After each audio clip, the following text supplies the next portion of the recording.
ஒருவரும் சேரக்கூடாத ஒளியில் வாசம் பண்ணுகிற பரிசுத்தரே, உம்மை போல எங்களை மாற்றும் ஐயா. நாங்கள் உம்மை ஆராதிக்கிறோம்.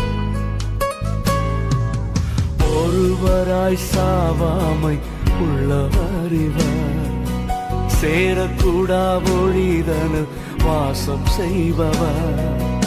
ஒருவராய் சாவாமை உள்ளவர் இவர், சேரக்கூடா ஒளிதனு வாசம் செய்பவர்.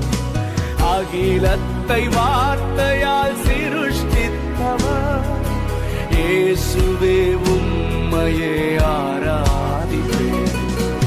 அகிலத்தை வார்த்தையால் சிருஷ்டித்தவர், இயேசுவே உம்மையே